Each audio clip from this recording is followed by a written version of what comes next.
नमस्कार, मैं हूं मोहम्मद आसिफ और आप देख रहे हैं SPN 9 न्यूज़। आज हम लोग SPN 9 न्यूज़ में बात करने वाले हैं ज्योतिरादित्य सिंधिया जी के बारे में। इन्हें कौन नहीं जानता है, इन्हें तरह तरह से लोग जानते हैं, इन्हें बागी भी कहा जाता है, अब तो कैबिनेट के ये मंत्री हैं। अब सवाल ये है कि आज इन पे बात करने की क्या वजह आ गई है। सवाल इसलिए बात करने की वजह आ गई है क्योंकि इन्होंने जन आशीर्वाद यात्रा जो है शुरू किया है।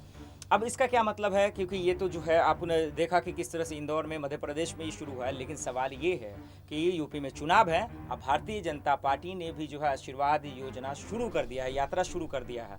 और वो क्यों किया है? क्योंकि यूपी में जितने भी काम काज हुए हैं इस वजह से उन्होंने शुरू किया। तो आज हम लोग बातचीत करेंगे कि एक तरफ सिंधिया को जिम्मेदारी मिली है कि इस यात्रा को शुरू करें, आशीर्वाद लें, लोगों से घर घर जाके मिले, जितने भी लोकसभा क्षेत्र हैं उससे जाके वहाँ तमाम लोगों से मुलाकात करें। और दूसरा कि यूपी में भी ये जो है आशीर्वाद यात्रा निकला है, तो आखिर इसको किस तरह से देखा जाए, तो वो आज मैं आपको समझाने की कोशिश करता हूँ। आप जानते हैं कि आप तमाम लोग जानते हैं कि ज्योतिरादित्य सिंधिया जी जो हैं वो पहले कांग्रेस में थे, एक बागी नेता माने जाते थे। यही वजह है कि मध्य प्रदेश में कमलनाथ की सरकार गिर गई थी, क्योंकि इन्होंने जो है इस्तीफा दे दिया था। उसके बाद बीजेपी की सरकार बनी।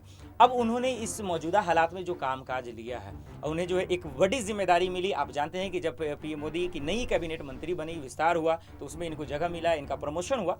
ऐसा नहीं है कि तमाम ऐसे मंत्री हैं जिनका डिमोशन भी हुआ है, लेकिन अब जैसे इनको जिम्मेदारी मिला है तो इन्हें बड़े बड़े काम मिले हैं, क्योंकि चेहरों का भी फर्क होता है। और यही वजह है कि इन्हें आशीर्वाद यात्रा का जो है इन्हें मिला गया है।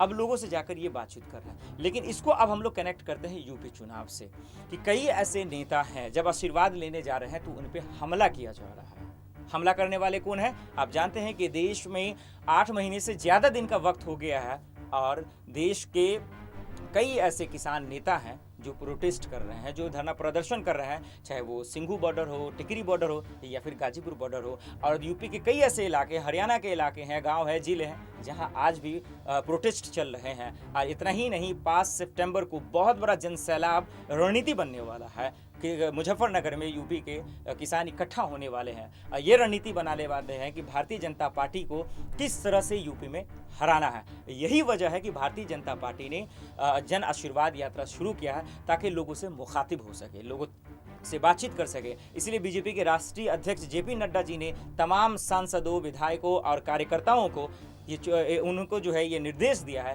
कि आप गांव-गांव तक जाकर लोगों से मुलाकात करें, उनसे बातचीत करें, उन्हें समझाने की कोशिश करें कि योगी सरकार ने क्या कामकाज किए हैं। तो एक तरफ आपने देखा कि इस तरह सिंधिया जी को जिम्मेदारी मिली है ताकि वहां तक लोगों को समझा सके, और दूसरी तरफ योगी के तमाम नेता कार्यकर्ता, वहाँ के यूपी के सांसद को ये जिम्मेदारियां मिली हैं कि लोगों तक जाके बातचीत बताया जा सके। अब इसमें सबसे इंटरेस्टिंग बात क्या है, वो ये कि यहाँ सरकार पहले कांग्रेस की थी मध्य प्रदेश में, फिर भारतीय जनता पार्टी की आई, क्योंकि जो है कई बगावती विधायक जो है बगावत करना पड़ा उन्हें।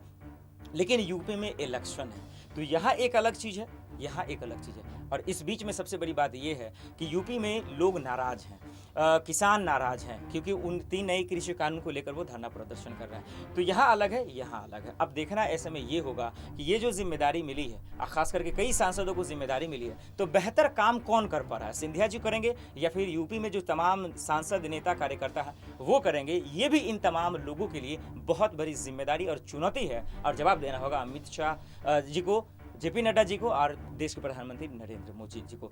अब इसका ये भी देखना होगा कि जन आशीर्वाद यात्रा निकालने से क्या वाकई में उन लोगों को समझा पाएंगे, क्या वाकई में उन लोगों को ये बता पाएंगे कि हमने ये काम किया है। क्योंकि लोग ये भी आरोप लगा रहे हैं कि भारतीय जनता पार्टी जो भी कुछ कह रही है यूपी में, उनके काम काज सब कुछ जो है वो सिर्फ और सिर्फ कागज पे हैं, हकीकत नहीं है। तो ज़मीनी हकीकत को समझने के लिए हकीकत यही कि जो गांव में रिपोर्ट हो रहे हैं, हमने लोगों से जब हम लोग बातचीत कर रहे हैं तो यही आ रहा है कि कुछ काम हुए हैं, कुछ नहीं हुआ।